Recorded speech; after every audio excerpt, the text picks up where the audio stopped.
네, 대통령은 탄핵이 됐습니다. 그렇지만 우리가 언제까지나 여기에 머물러 있을 수는 없습니다. 이 탄핵을 극복해야 합니다. 분열된 우리 사회를 치유하고 통합할 수 있는 길은 먼저 이 문제를 해결을 해야 됩니다. 우리 박근혜 대통령님 어떻게 해야 됩니까? 구속 막아야 된다고 생각합니다. 탄핵으로 그동안 우리가 이렇게 분열되고 갈등, 비용을 치렀는데 이제 구속까지 된다고 하면 정말 회복하기 어려울 심각한 상황이 된다 이렇게 생각합니다. 또 이 사건 그래 좋습니다. 이제 정말 파면 이렇게 다 됐고요. 이 사건의 숨겨진 진실도 고영태 일당에 대한 조사도 이루어져야 된다고 봅니다. 그래야 정말 공정한 사회, 마음으로 이 사건을 우리가 다 묻고 극복할 수 있다고 저는 생각합니다. 제가 대통령이 되는 그 자체로 이런 것은 일거에 다 해결될 수 있다 이렇게 생각합니다. 네, 범보수 진영의 후보 단일화에 대해서 어떤 입장이신지 밝혀주시기 바랍니다. 자, 김진태 후보부터 답변하시죠. 네, 저는 반대 입장입니다. 정치라는 것은 명분과 숫자입니다. 먼저 이 명분이 있어야 우리가 움직일 수가 있습니다. 작년에 이 탄핵 사태를 초래한 장본인 바로 그 바른정당 사람들입니다. 지금 이렇게까지 왔는데 이제 아무런 상황 변화 없이 다시 그분들하고 손을 잡는다? 아무런 명분이 없습니다. 그러면 숫자, 결국 표입니다. 얼마나 표를 정말 가져올 수 있을 것이냐? 저는 아주 회의적입니다. 그 바른정당은 제대로 된 보수라고 저는 볼 수가 없습니다. 단지 무슨 표를 얻겠다고 거기에 손을 내미는지 이해할 수가 없습니다. 그렇게 하려다가 그 얼마 안 되는 서푼어치 안 되는 그 표를 얻겠다가 정작 가지고 있는 우리 정말 안방 알토란 같은 보수표마저도 잃게 됩니다. 어려운 때일수록 원칙을 지켜야 한다 이렇게 생각합니다. 네, 자 김진태 후보 답변 순서입니다. 네. 5천 년 동안 중국에 그렇게 당하고도 그렇게 사대주의의 수모를 겪어도 아직도 정신 못 차렸습니까? 거기 가서 국회의원들이 사드를 배치해도 되겠냐 안 되겠냐 물어보는 게 이게 도대체 제정신이 박힌 겁니까? 있을 수 없는 일이고요. 5천 년 동안 어떻게 당했는지 모르지만 지금은 사정이 달라졌습니다. 중국 입장에서 가장 많은 물건을 수입하는 나라가 바로 우리 대한민국으로부터입니다. 우리가 없으면 중국 경제도 돌아가지가 않습니다. 중국에 지금 대한민국의 기업이 3만 개가 들어가 있습니다. 한 기업당 근로자가 100명씩이라고 쳐도 우리가 기업을 다 철수해버리면은 중국에서는 300만 명의 실업자가 바로 나오는 겁니다. 이제 그렇게 끌려다닐 일이 없다 이런 말씀을 드리고요. 제가 하나 연구를 해보니까 지금 황사 미세먼지가 다 중국에서 넘어오고 있습니다. 근데 거기에 대해서 책임 한번 우리가 요구 한번 해봤습니까? 미세먼지에 대한 환경 부담금 제가 정말 대통령이 되면 반드시 받아내겠습니다. 중국에 대해서 할 말 확실히 하겠습니다. 네, 고맙습니다. 후보님은 사실 국민의 70%가 탄핵을 찬성하고 있는 그런 마당에 정말 소신 있게 이 탄핵 반대하시면서 태극기 집회 현장에 가시고 하셨습니다. 사실상 그 젊은 의원님들이 전부 눈치 보고 있던 상황에서 그렇게 하기가 굉장히 힘이 듭니다. 지금 박근혜 대통령 탄핵에 대해서 그 과정하고 또 탄핵이 왜 부당한가 그 정당성을 국민들한테 좀 설명을 해 주시죠. 네. 먼저 또 이렇게 좋게 봐주셔서 말씀해 주셔서 고맙다는 말씀 드리고요. 이 탄핵은요, 저는 그렇게 봅니다. 이 좀 정권 불복 심리가 좀 들어있다. 내가 몇 년 전에 박근혜 대통령 안 뽑았어. 상심했어. 그때 내가 잘못 뽑은 게 됐어. 근데 박근혜 대통령 정말 이렇게 문제가 많잖아. 역시 내가 그때 선택했던 게 좀 제대로 된 거야. 이런 심리가 알게 모르게 저는 들어있었다 이렇게 생각합니다. 이거는 우리 박근혜 정부 들어서서 처음 있는 일이 아니었습니다. 국정원 댓글 사건 돌이켜보면 또 세월호 사건 기회만 있으면 이거 불복 심리가 들어있었습니다. 그러면 아무리 그렇더라도 잘못한 게 있으니까 이래 됐지 어떻게 그렇게 얘기를 하냐 이렇게 하실 수 있겠지만 탄핵 정말 그 헌법재판소 결정문을 읽어보면 정말 좀 이렇게 파면까지 될 사유인지 충분히 수긍이 가지 않는 그런 점이 있습니다. 그래서 이걸 불복하겠다는 건 아니고요. 제가 아까도 말씀드리지 않았겠습니까? 이제 이걸 넘어서자, 극복하자. 단지 그거를 우격다짐으로 이제 결정 다스리가 하라는 건 아닙니다. 정말 심정적으로 우리가 승복할 수 있게끔 공정한 이런 방법으로 굴러갔으면 좋겠습니다. 보겠습니다. 네. 김 의원님 마음에 상처도 많았고 또 그 추운 겨울에 광장에서 주장하는 모습을 보고 참 패기 있는 정치인이다. 우리나라를 앞으로 맡아야 될 그런 동량이다 그런 생각을 했습니다. 그렇습니다. 그런데 저도 또 박근혜 전 대통령을 정말 함께했던 세월이 많고 참 마음이 아픕니다. 또 그런데 대통령께서 좀 살기 불편하시다면 삼성동에서 고향 구미로 오셔서 살 수 있도록 거처도 만들어 드려야 되겠다. 경북지사로 그런 생각을 하고 있는 사람입니다. 그런데 이제 지금 이런 상태에서 좌파가 완장을 차고 다 된 것처럼 지금 하고 있는데 좀 마음이 아프더라도 어떤 통합의 길로 좀 단계적이긴 합니다만 갔으면 좋겠는데 또 대통령께서도 정권이 좌파로 넘어가는 것은 결코 바라지 않을 것으로 봅니다. 화합이 제일 중요하고 통합이 중요하다고 생각하는데 어떻게 생각합니까? 네. 저한테 이 후보님들이 다 우리 박근혜 대통령에 관한 거 뭐 이런 걸 주로 물어보시는데 제가 박근혜 대통령님 좋아하지만 꼭 우리 대통령님 때문에 뭐 대선에 나온 건 아닙니다. 다른 것도 좀 물어봐 주셨으면 좋겠고요. 통합 당연히 해야죠. 예. 그런데 속은 아주 그냥 굼고 있는데 야 이제 다 됐어 그냥 덮고 가 이거는 안 된다. 저는 이제 그런 거죠. 그러니까 이제 또 이제 탄핵 얘기 뭐 안 할 수가 없습니다. 탄핵 되셨고 그럼 이제 앞으로 가야 되는데 또 이제 사건이 또 남아 있잖아요. 그래서 제가 이제 이만하면 됐다. 이제 무슨 또 여기다가 이제 뭐 구속까지 이게 말이 되냐. 좀 이제는 진짜 치유하고 탄핵을 극복하고 앞으로 가자. 그래서 제가 있는 겁니다. 그렇게 생각하는 겁니다. 예, 막 열심히 하시기 바랍니다. 좋은 일은. 고맙습니다. 그 점에 대해서 좀 말씀드리겠는데요. 우리 홍 후보님은 좀 욕심이 너무 많으신 거 아닌가 이런 생각이 들어요. 대선에 나오셨는데 경남도 후임 이 보궐선거까지 이걸 또 이렇게 잘 하시려고 꼭 그렇게 하시는데 하나만 좀 선택하셔야 되는 게 아닌가. 그건 이제 순리대로 좀 가도록 해야 되는데 돈이 많이 든다? 뭐 좀 감이 아닌 사람들이 온다? 돈이 그렇게 걱정이 되면 아예 여기 나오시질 말으셨어야죠. 그럼 그럴 일도 없고요. 그 뒤에 어떤 사람이 오는지는 그들 몫이 아닌가 싶습니다. 여기까지 하겠습니다. 예. 김진태 진. 세자 중에 진. 예, 가운데 자 진 선택하셨습니다. 대한민국 법치는 죽었다 이런 키워드가 나왔는데요. 질문 제가 읽어드리겠습니다. 지난 3월 10일 당시 헌법재판소의 박 전 대통령 파면 결정에 대해 대한민국 법치는 죽었다. 이게 김진태 후보가 직접 하신 말씀 맞죠? 네. 예. 이와 관련해 김진태 후보는 헌재 결정에 불복하는 것인가 이런 논란이 있었습니다. 입장 좀 밝혀주시죠. 네. 제가 말한 거 맞고요. 우리 대한민국 지금 법이 살아 있다고 생각하십니까? 우리 국민 여러분? 저는 아니라고 생각합니다. 법은 있지만 지켜지질 않습니다. 누구나 가서 떼쓰고 어거지 쓰면 그게 다 통합니다. 법 지키는 사람만 손해를 봅니다. 그것이 우리 시민뿐만이 아니라 국가기관도 법을 안 지킵니다. 그러면서 우리 국민들 보고는 법을 지키라고 합니다. 예를 들어서 사형이 확정된 사람은 사형을 집행해야 되는데 법무부 장관이 사형 집행을 안 합니다. 형사소송법에 사형 확정 후 6개월 이내에 집행하여야 한다. 할 수 있다가 아니고 해라 하는데도 지키지를 않습니다. 그래서 이런 식으로 하면서 국민들 보고만 법을 지키라고 해가지고 되겠느냐 이런 말입니다. 그래서 대통령이 되면 이거는 뭐 대단한 공약도 아닙니다. 법에 나와 있는 걸 지켜라. 흉악범 이런 사람들부터 사형을 집행하자. 이런 데서부터 차곡차곡 실천을 해 나가겠습니다. 예, 김진태 후보 다시 질문드리겠습니다. 헌재 대통령 파면 결정에 승복하십니까? 불복하십니까? 승복합니다. 아, 승복. 그러면 이미 법치는 죽었다는 게 승복했습니다. 무슨 뜻입니까?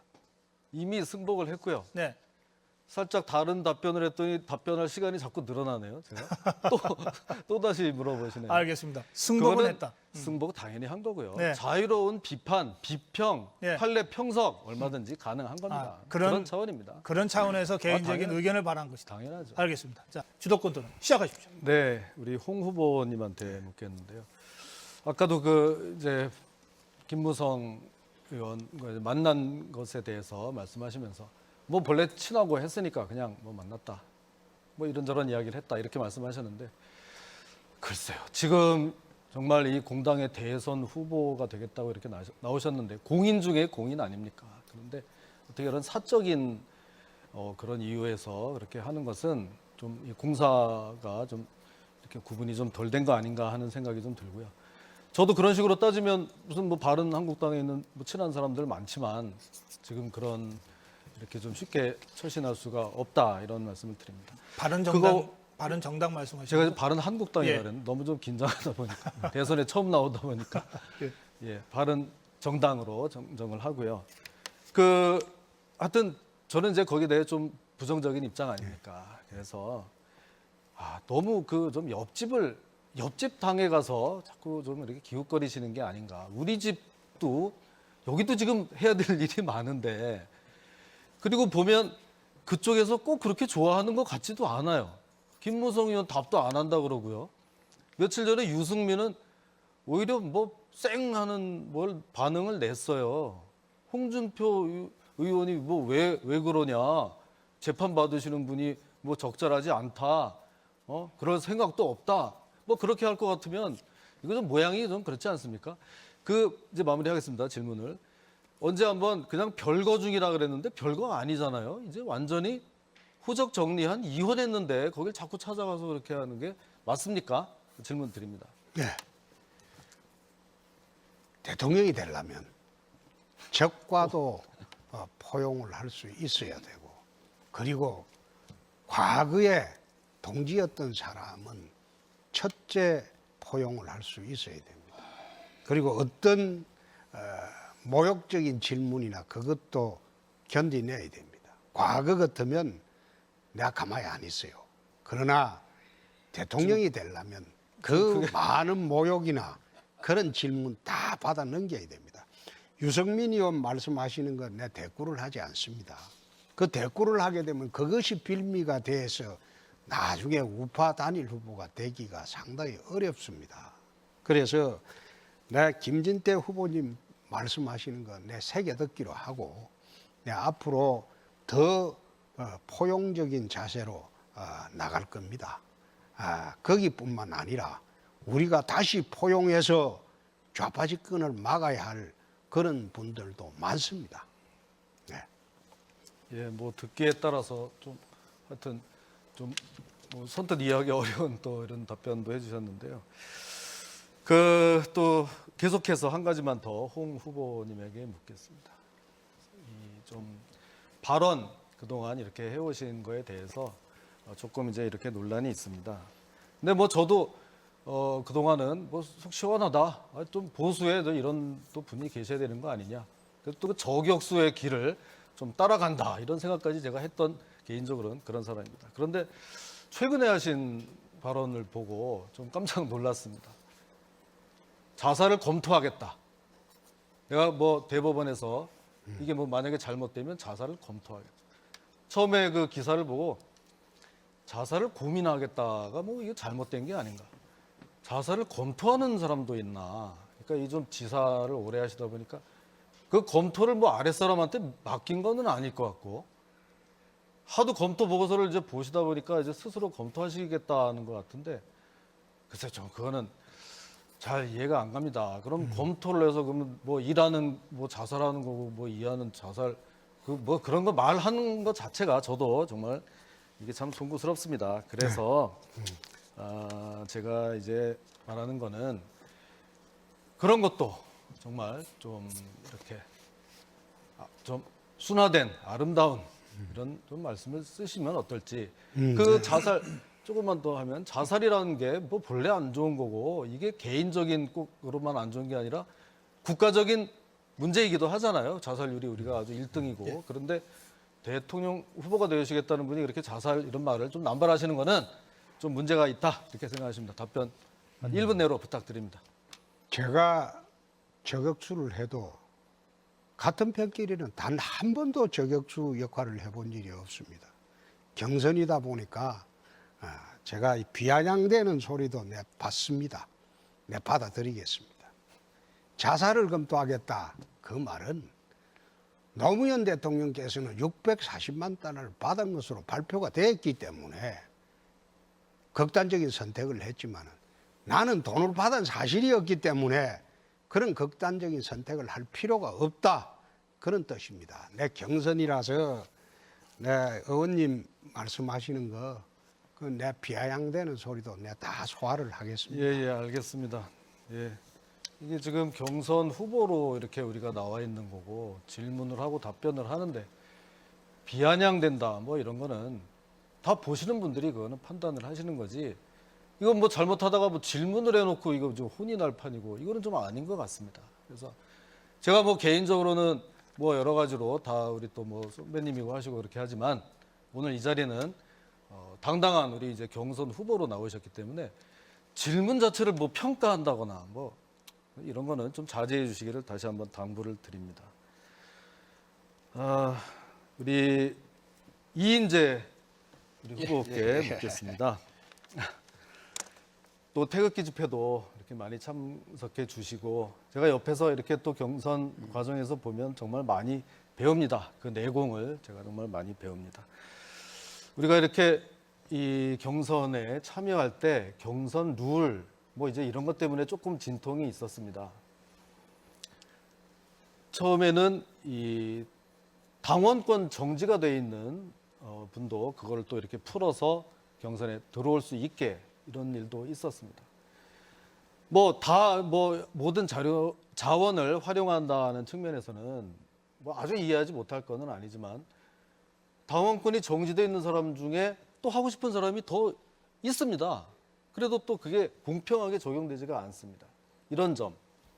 그때 왜 그 특례 추가로 등록할 수 있는 규정을 만들어서 잘못하면 우리 이인재 후보님이나 저 뭐 이런 사람들은 예선부터 뛰고 어떤 분들은 예선 1차 예선은 건너뛰고 나중에도 들어올 수 있는 뭐 좀 규정이 그렇게 됐었는데 뭐 지난 일이긴 합니다만 이 점에 대해서 어떤 소회를 가지고 계신지 밝혀주시기 바랍니다. 예, 저는 이 정말 처음에 가지고 나온 룰을 보고 정말 모독감을 느꼈어요. 이 민주정당에서는 상상이 되지 않는 그런 변칙적인 룰을 가지고 나와가지고 뭐 그때 김문수 지사님은 자기 인격이 파괴되는 것 같은 충격을 받았다고 그러는데 저도 똑같은 충격을 받았습니다. 그래서 뭐 다 그만두려고 그랬는데 나중에 이제 일부 시정이 돼가지고 이렇게 참여를 하게 됐고요. 민주정당은 정말 이 가야 할 길이 이렇게 정해져 있습니다. 그리고 그밖에 여러 가지 뭐 이 워낙 이 벼락치기로 하다 보니까 뭐 당 지도부에서도 뭐 당황하고 이래서 그러리라고 이해를 합니다만은 정말 하나하나 공명정대하게 또 보편적으로 이렇게 해야 됩니다. 우리 홍 후보님 그 부분은 뭐 저는 하는 거 좋습니다. 좋은데 누구나 똑같이 해야 된다. 그리고 이제 그보다 더 약한 그런 그 징계 처분에 대해서도 대화합 차원에서 조치를 했어야 된다 이렇게 생각합니다. 예.